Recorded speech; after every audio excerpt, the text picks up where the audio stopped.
to look at what's happened even in the last 10 years and to conceptualize where we'll be in 50 years' time, I think no one would ever really know. It's impossible almost because the state of change that's existing at the moment is so rapid.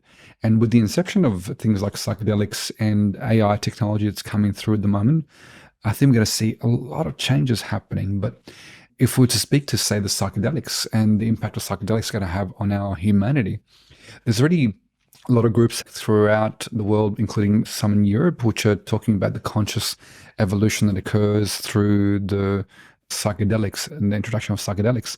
Because if we look at the first ones that have been legalized in Australia, we've got MDMA and psilocybin. So as of July 1st in Australia, the psychiatrists will be able to prescribe MDMA for PTSD or anxiety and psilocybin for severe depression.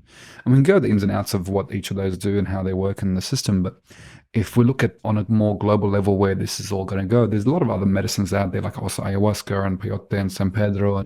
And the one I'm really interested also is the DMT, 5-MeO DMT, which I think is a profound one of reconnection back to a source connection, that dissolving of the duality of existence. And how do we connect back into that non-dual constructs of our humanity, which has often been shut down through other patriarchal systems or religions or societal or cultural imprintings. Whereas when we reconnect back to that of who we are an infinite connection to the source energy. We are a connection to God. We are to the great organism of life.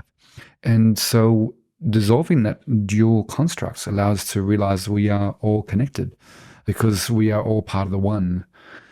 And so I'm excited for that dissolvement of trauma that will start to occur with MDMA, because something like MDMA is going to help to downregulate the amygdala response that's caught up in the somatic awareness in the body.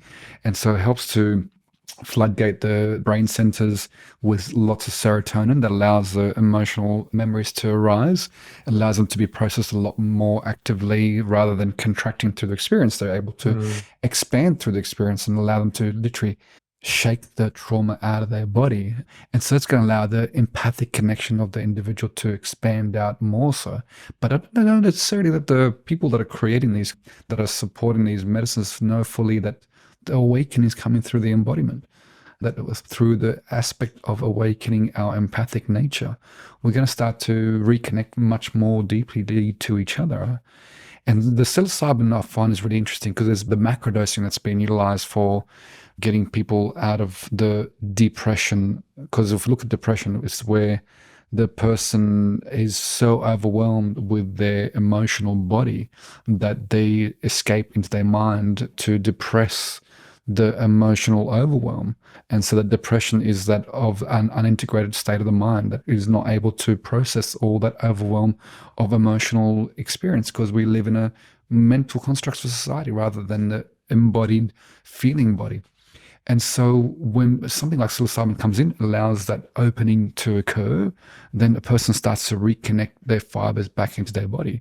And the inception of, say, microdosing that's coming through as well will start allowing that slow reconnectivity to start occurring again. And that allows us to open up those pathways of connectivity at a deeper level between ourselves and each other, and then ultimately the world in that. So I see good things for the world in the introduction of these medicines that are coming through.